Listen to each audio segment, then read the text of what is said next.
Today's topic is water footprint. So you should have your note packet out. So we've talked about an ecological footprint. What did we say an ecological footprint is? How many earths it takes to live? Yeah, the amount of land it takes to support your lifestyle, right? And yeah, we can measure it in acres, we can measure it in earths.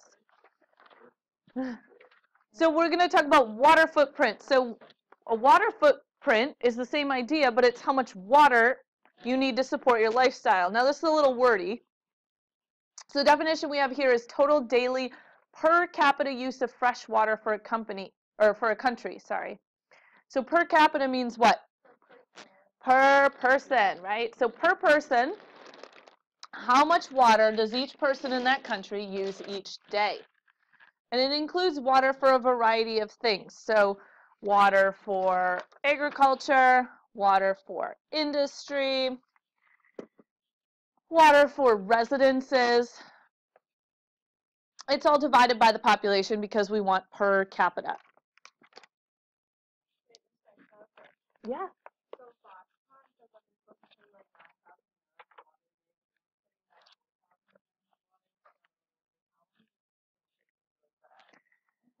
To deplete the aquifer? Probably quite a bit. The aquifers are huge. But yes, it's a large amount of water. So with industries like Foxconn or any big factory or manufacturing place, they use a lot of water. The reason they need to use a lot of water is because they have machinery that needs to be cooled. And that's the reason why power plants are big users of water, is because they actually have to use the water to cool all of the equipment that's generating electricity. So notice, which country has the highest per capita use?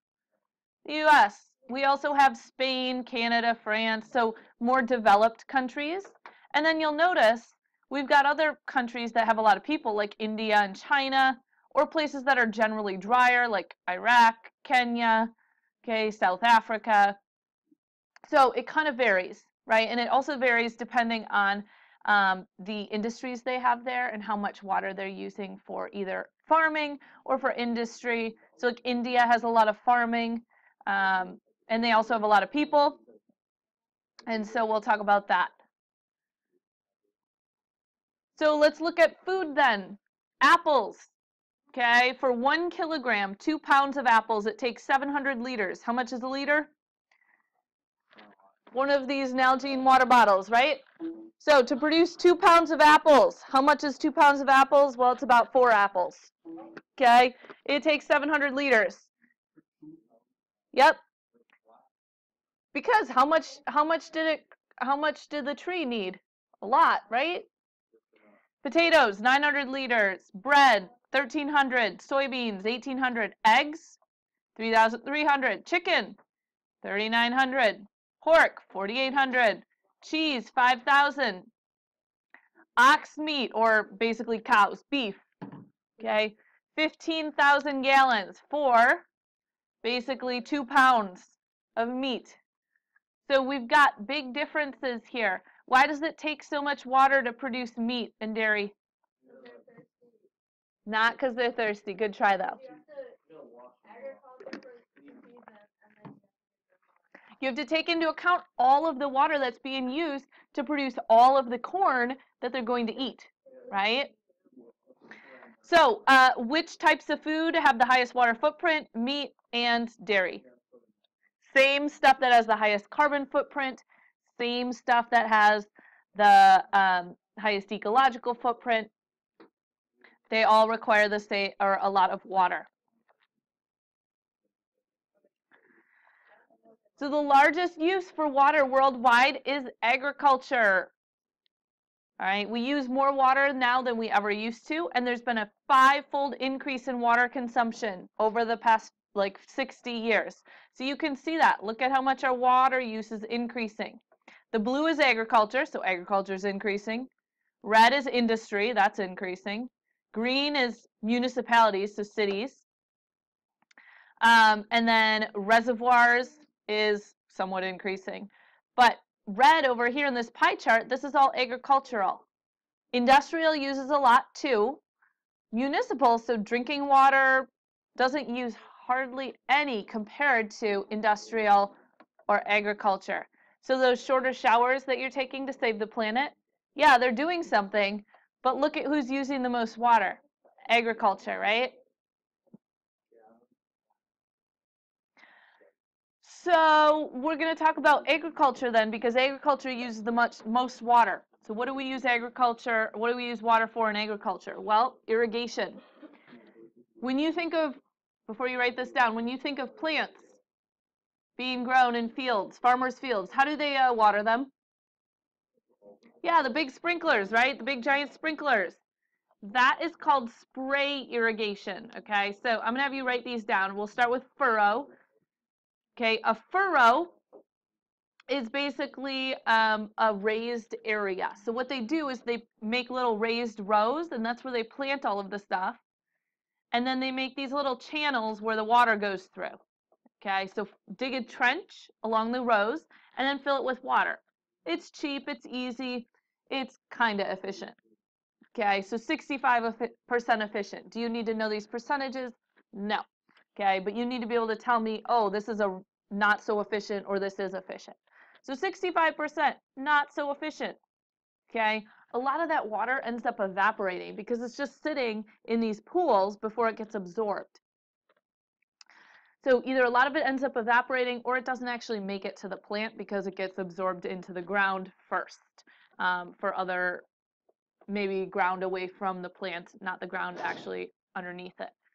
Flood irrigation, they do this for like rice paddies, okay? They'll just flood the entire field, okay? Here, let's just flood the whole field. So it's somewhat efficient.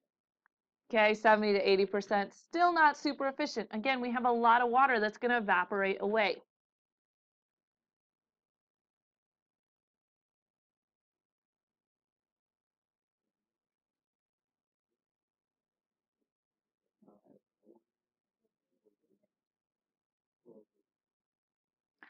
And then spray irrigation, those giant lawn sprinklers that you've seen, those are pretty efficient.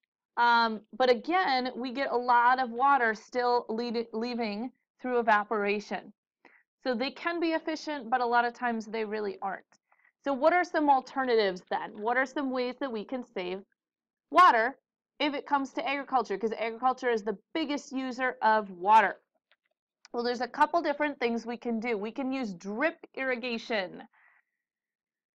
Okay, so we'll talk about that in a second. But first of all, if we talk about agriculture, which countries use the most water for agriculture?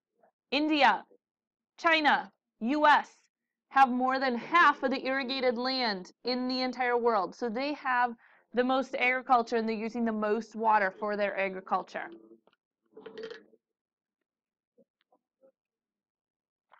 If you have your phone out, it needs to go away now.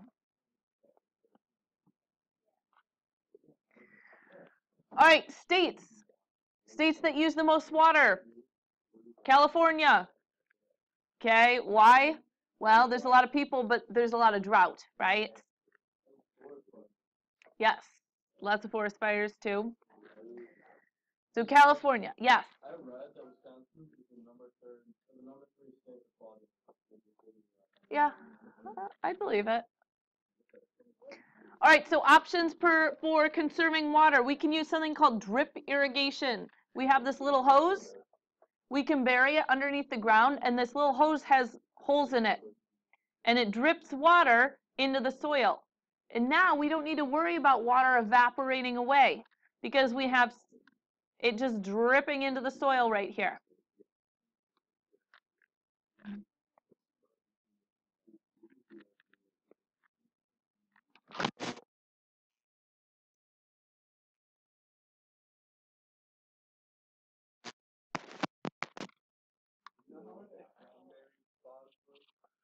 Yeah, the cranberry bogs, yeah, they're bogs. So they have them like flooded with water basically all year round. They're like a marsh, basically. Yeah, and so that would be an area where there is, remember we talked about wetlands releasing nitrous dioxide, or methane sometimes from saturated soils. So that would be, yeah, they would be more of like a flooded area in terms of that. Same with rice. All right, our other option besides drip irrigation is we can have hydroponic agriculture. This is super cool. I'm going to see if I can find a video on it for tomorrow. So, did you know you can grow plants without soil? Yes. Yeah, so you can grow plants with just water. Here's what you do. Like, for example, here's my plant here that's growing with water. The reason this plant can grow with water is because it's got a lot of the nutrients already in this bulb. But what you can do is you grow plants in water. See these PVC pipes? They have these tubes, and the plants grow out of them. So we run water through it. Now, it can't just be plain old water. It's got to have nutrients in it. So we add nutrients to the water, and then they just, the water flows through here, and they just keep adding nutrients, and the plants grow. The really cool thing is sometimes you can have fish as well. And what do the fish do? Well, the fish live in a big tank. Okay, they poop, right? Their water gets kind of gross. Anyone ever owned a fish and the fish tank gets gross? Okay, so the water gets kind of gross, but that water gets cycled through the pipes. And guess what? Plants like fish poop because it's like manure and it's nutrients. And so the plants use all the fish nutrients, right? And then by the time it gets back to the fish tank, it's pretty clean water. Okay, so this is called hydroponic, and it's super efficient, but it's really costly. And the water is reused because it just cycles through these pipes. Okay, it's not like, oh, we water the plant and then, you know, some of it's lost into the ground. The water is just reused. Okay.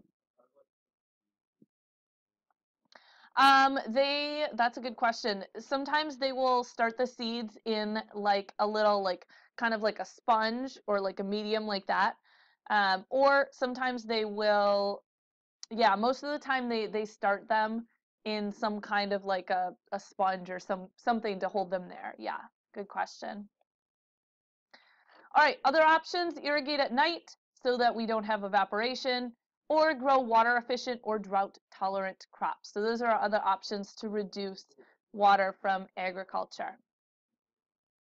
All right, so what I'm going to have you do now, this won't take very much time. You're going to go, you can grab a computer. You need to go to watercalculator.org. Okay, you're going to calculate your water footprint. When you are done, you're going to show me the final screen on your water footprint, and I will mark it off.